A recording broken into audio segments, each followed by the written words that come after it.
นี่คือทางขึ้นวัดผาพึ่งในหมู่นี่ก็เป็นห้องน้ำทางใต้เนี่ยทางใต้เลยบริเวณนี้นี่คือบันไดทางขึ้นวัดผาพึ่งบ้านวงคำได้เป็นราวสเตนเลสแบบนี้ได้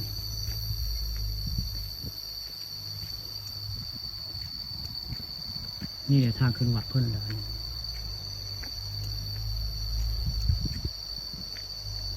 ทางขึ้นวัดผาพึ่ง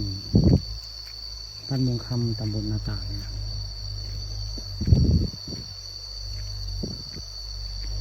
เป็นราวเล็กแบบนี้ได้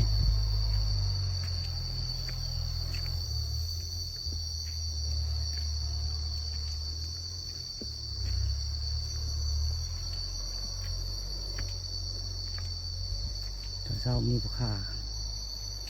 พามาเบิ่งทางขึ้นวัดกันว่า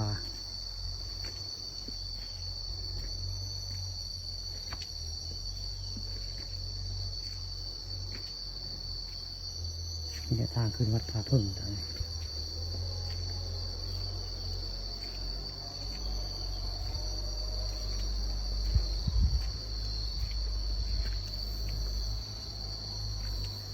ที่ทัดสวยงามได้เบิ่งแล้ว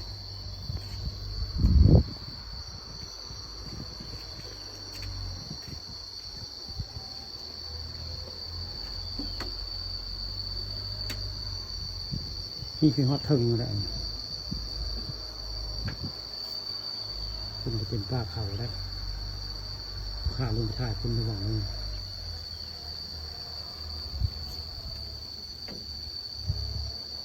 นี่เรียนไปคือทางใต้เลย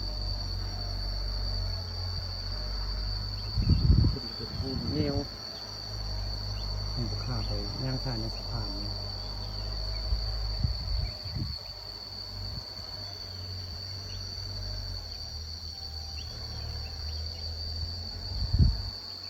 นี่คือทางขึ้นมาเนี่ยนี่ทางขึ้นมาสูงนะไม่ได้ตามในทางขึ้นมาในที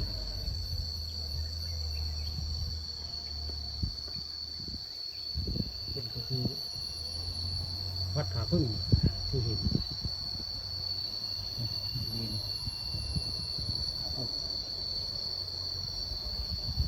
นี่ก็อยู่แล้วสงสัยไม่ได้ผู้ข้ามาเพื่อเลยมัน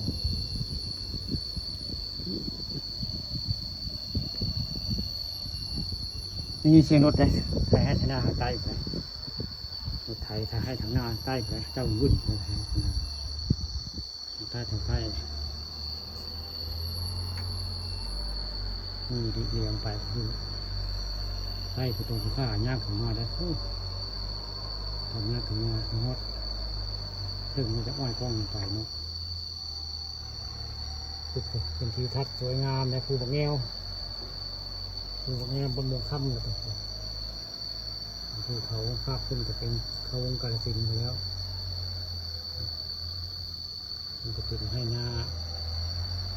ให้เมืองค่ำหลักนาโศกเจ้าครับผู้ข่าวลงตีนผ่านจอมาให้ดุ่ม